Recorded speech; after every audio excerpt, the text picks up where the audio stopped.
This is a summary of the article Sampling the New in New Literacies.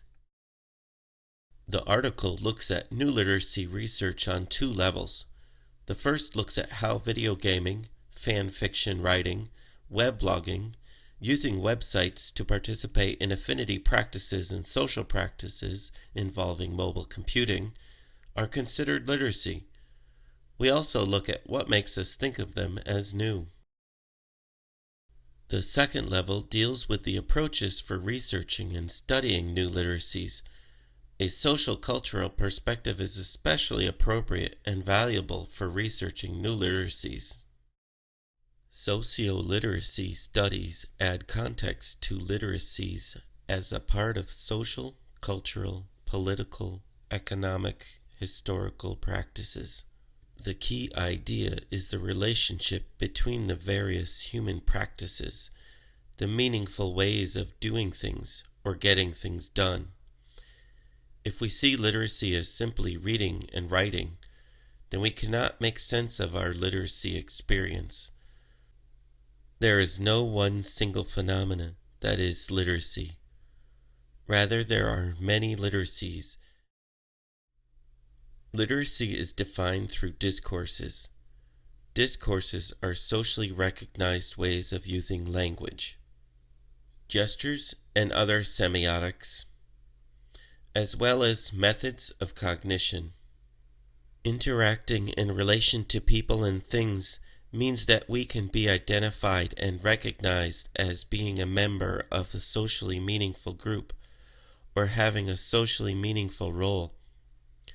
Our primary discourse occurs when we are most like ourselves and feel at home. Secondary discourse is the mastery of literacy. To be literate means being able to handle all aspects of competent performance of the discourse. What constitutes a new literacy? It's an interesting question, and many different answers exist. New literacies have two categories: new technical stuff and new ethos stuff. If literacy doesn't have what they call new ethos stuff, then they do not regard it as new literacy, even if it has new technical stuff. This is a view that is not accepted by everyone and is not going to be agreed upon by all. They believe that with this view, there is a possibility to use new technologies to replicate long-standing literacy practices. New technologies in literacy is not only that students are able to write an essay on a computer or find information on the internet, but how it enables people to build and participate in literacy practices that involve different kinds of values. New ethos stuff means that compared with conventional literacies, the new literacies are more participatory, collaborative, distributed, and fluid, and less published, individuated, author-centric, expert-dominated, and abiding. Referring to ethos, the new literacies are different from the conventional ones in the following two aspects: contemporary fracturing of space and mindsets. The idea of space having been fractured refers to the emergence of cyberspace as a distinctively new space that coexists with physical space. Cyberspace has not displaced physical space, and will not. Neither can physical space dismiss cyberspace. For the majority of young people in so-called developed countries who are now adolescents, cyberspace has been integral to the experience of spatiality since their early years. They are now linked via cyberspace to form an enormous network. An example in China is Weibo, a microblog that is unprecedentedly popular. Looking at mindset, the first one assumes that the contemporary world is essentially the same way it has been throughout the modern industrial period. Only now it has been technologized in a new and very sophisticated way. The second mindset assumes that the contemporary world is different in important ways from how it was even 30 years ago, and that this difference is growing. Much of this change is related to the development of new internetworked technologies and new ways of doing things and new ways of being that are enabled by these technologies. In physical space, controlled economics increase value by regulating scarcity. For example, the value of diamonds is not a function of their degree of rarity or actual scarceness, but rather of the fact that a single corporation owns most of them and hence can regulate or control their scarcity. In the economy of cyberspace, however, the opposite holds. Barlow argues that with information it is familiarity, not scarcity, that has value. With information, however, it's dispersion that has the value.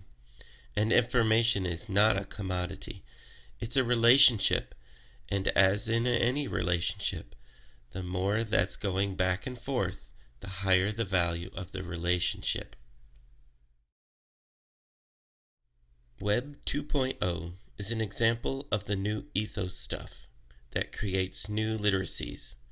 The difference between Web 1.0 and Web 2.0 is that the former offers products, artifacts, or commodities to users via the internet, whereas the latter offers services or enables users to collaborate or create. This chart provides some of the different technologies that applies to each of these two types of web, and then gives the examples of each. The article points out that Britannica Online Encyclopedia contains articles written by experts, which are provided to the user. In contrast, Wikipedia provides a place for users to be the experts. Each page is easily edited without even logging in. Encyclopedia Britannica, perhaps to compete with the popularity of Wikipedia, now offers an edit option as well, but only for your own personal use or as a suggestion to the editor. Similarly, in the world of picture sharing, sites like OPhoto were popular with Web 1.0. They provided a place to post pictures and offered photo products. With Flickr, photos can still be displayed publicly, but now tags, which we will discuss later, comments, locations, and online communities become a part of the photo sharing experience. GeoCities allowed users to publish a website within specific limitations, including a word count. Facebook, on the other hand, is not only a personal website, but also a social networking tool. Just looking at Mark Zuckerberg's page, we can see who he is, what he's interested in, where he is, and has been, and who of my friends is also interested in him. So what do sites like Flickr, Facebook, and Wikipedia have in common? They all involve user participation, which in turn involves a new literacy. To perform successfully in these contexts, there are specific rules that a user must learn and abide by. A large part of this online collaboration uses what has been labeled folksonomy and defined as a popular, non-expert, bottom-up classification management system. To experience this system, try the following.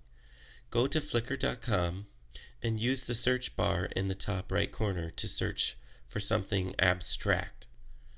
I searched the word abstract, and these are the photos that were tagged as such by their creators.